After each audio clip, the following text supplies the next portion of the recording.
Hey friends.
I just listened to a podcast.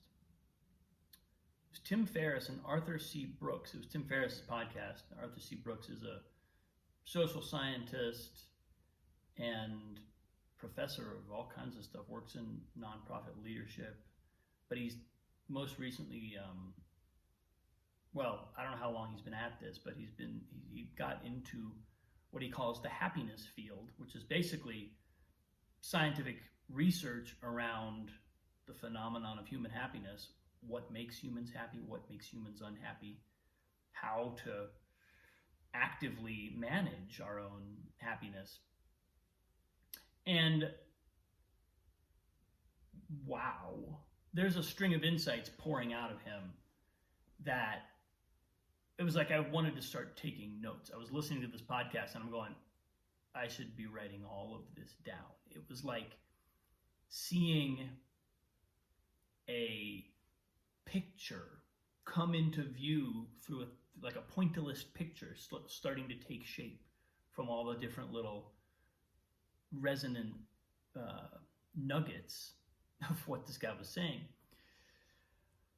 In large part because a lot of them, very quickly I saw the connection to my own life. I was like, oh, I see. Okay, mental note, For one thing, he says many people mistakenly think that pleasure brings happiness. And he says actually that pleasure does not bring happiness. Pleasure in and of itself is essentially addiction. It's essentially an invitation to compulsive, sort of repetitive behavior. Pleasure, if we want to experience pleasure in a healthy way, we should add two ingredients, one of which is people. In other words, experience pleasure in a group, not alone, and add memory in the sense that we're doing something with our time. We're having this pleasurable experience in a way that allows us to be doing something that we intend to remember, something that feels significant, creating a memory, creating a memorable event in our life. People and memory plus pleasure, all of a sudden, it's like those other two ingredients mix with pleasure and turn the moment into what can more rightly be called happiness. That was just one of a litany of very scientifically and sort of methodically, not always in a kind of like certainly not in a materialistic, scientific way, but in a very methodical and clear, in a way, approaching the question of human happiness, approaching the question of what makes a happy life. And the reason I think that the one that I just mentioned stuck with me is because I've observed something in myself over the last few years. I've been thinking about this for at least a week or so now. I've been recognizing how my behavior and how my daily rhythm changed since the pandemic. Since the kind of lockdown period of the pandemic, when we were all virtual all the time, everybody's at home, my whole working life completely shifted. I went from music directing a show to, the COVID shut down the last weekend of shows, and we drove home from Colorado. My wife was up, she was directing the show that I was music directing. We drove home, pandemic began. Lockdowns were like 2 days later, and then we were in it. Then it was like full pandemic for the next year, 18 months, however long it took before things kind of resumed. And I've been reflecting recently on the changes in my life that happened as a result of that time, and that are in a lot of ways still with me. I still, my life is obviously different than it was during that time, and things have changed. I've even gone and music directed another show since then. I've gone to New York and recorded an album with musicians. I've had plenty of getting out there and being in a professional community, being in just a strictly social community, being around friends and whatnot.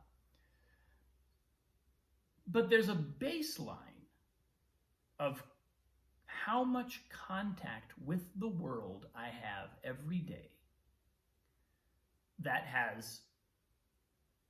shifted during the pandemic, and that has remained largely that way. 90%, if not more, of my professional work happens online. That means that all the relationships that I'm forming and or building via my teaching are virtual. Many of the people that I work with, I've never seen in person.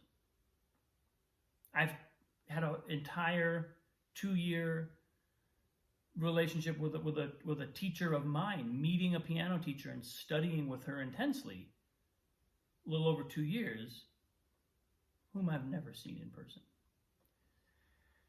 And it's not, I think, it's remarkable that can happen. It's beautiful that can be the case. It's amazing that the level of contact is so that we are so accessible to each other as to make those relationships possible.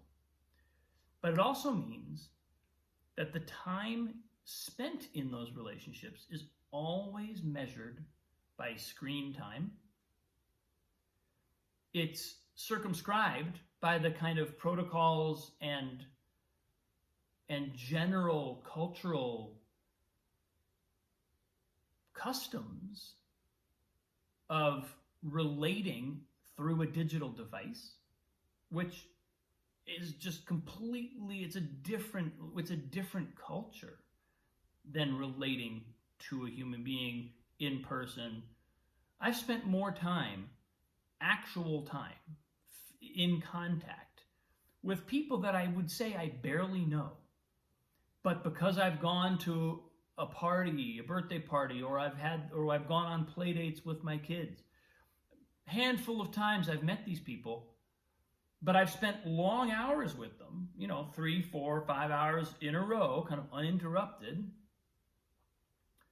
I've spent more time with those people, even though I would kind of say they're like brand new relationships that have barely started to form than I have with people that I've known forever. Not forever, but known for a long time, that in my mind I have known for a very long time. But the number of hours I've actually spent with those people has been it's been meted out in the form of Zoom sessions. So when I think about the ingredients to happiness being not just pleasure, and almost kind of pleasure is almost like more of a danger, the way this guy describes it, but key ingredients being people and memory, I'm like, oh wow, yeah, I have not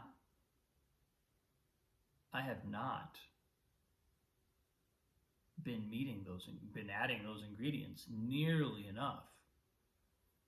There's a significant shortfall there. And I consider myself somebody who's pretty resilient as far as happiness goes. I know how to, I think, manage myself decently. I think I've got some things to learn, and God knows today I was like, oh wow, I have a lot to learn. But even as somebody who doesn't struggle with depression or any kind of deeply problematic, emotional issues, I noticed the effect. I noticed the general dimming of my life enthusiasm when key ingredients in my life, in human life, are missing. And I think a lot of people are figuring this out. This is not probably news to a lot of us, but it certainly hit home to me. And it's funny because my post yesterday, I spoke about where do I engage with the world, right? Where am I if some of what I'm struggling with is what are my next steps, staying in a kind of internal awareness building mode more than is helpful. How do I, and then looking at like, well, okay, I'm going to do these things. I'm going to get out. And yesterday I did do I forgot to report back at the top of this call, but I did apply for a job at a university. I connected with some former colleagues and both made appointments to meet up with them and also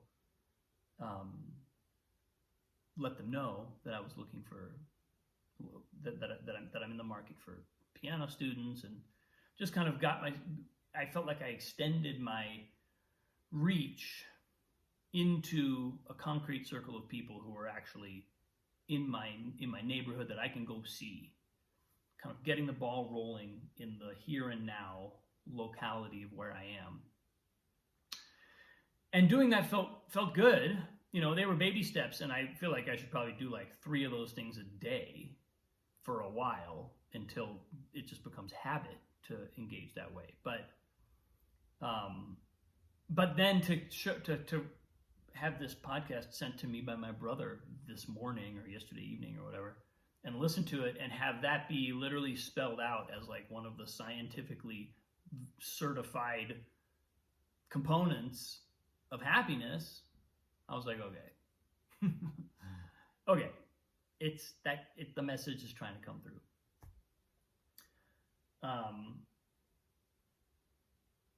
So yeah. So that has implications in a lot. One of the key things this guy says is don't do things that give you pleasure alone. Don't do it. That's the path to addiction. And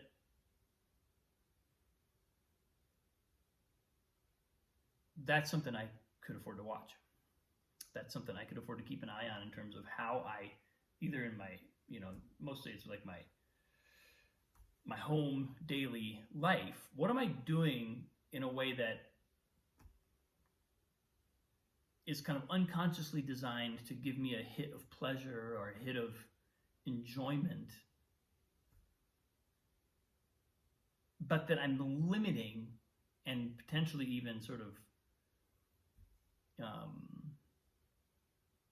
creating more issues by having it not be in relationship, by having it be for myself in my own environment, not be, I think about music sometimes. I think about the way I practice piano, the way that I explore music.